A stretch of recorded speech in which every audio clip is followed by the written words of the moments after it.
ក្សាអូកូនណាស់អូនស្ងួនអើយស្ងួននួនមានយ៉ាងគេណាញ៉ាំទឹកស្នោទៅជីវាផ្អែកពិសាណាស្រីទឹកស្នោផ្អែមឆ្ងាញ់បងប្រូតិចមិនស្វ័យទេទឹកមុនបរមវាចាប់ពីរូងអើយអូនស្រណោអាឡ័យញ៉ាំទៅបើអើយកុំព្រួយកុំភ័យក្លុយបងមកពេលពិសីថ្លៃអើយថ្លៃក្បែរថ្នោតស្នេហាញ៉ាំទឹកថ្នោតបង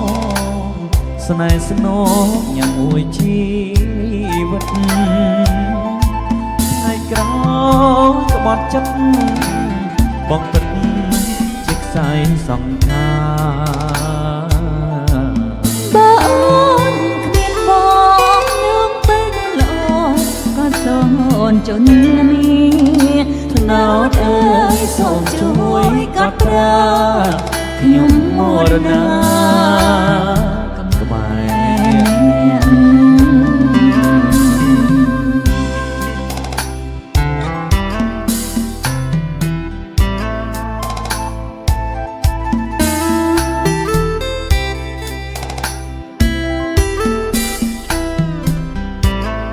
ជាស្រ័យខុសប្រូលតិចមិញនួននាងករណាវបងច្រឡំលក្ខិណា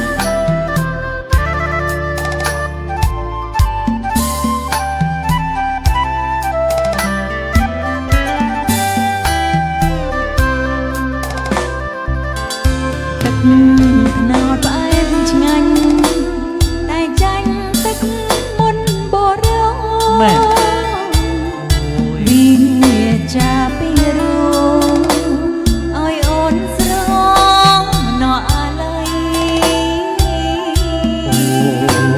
ញ៉ាំទៅបើអើយកុំព្រួយកុំភ័យក្លុយបងមកពេលពីស្អីថ្លៃអើយថ្លៃក្បែរថ្នោតស្នេហាញ៉ាំទឹកថ្នោតបងស្នេហ៍ស្នោញ៉ាំមួយជីវិតថ្ងៃក្រោយក្បត់ចិត្តបងពិតជាខ្សែសង្ខាបើអូនក៏មានបងលោកបីនួនល្អក៏សូមអូនជន់នេះណោអើយសូមជួយកត់ត្រាខ្ញុំមរណា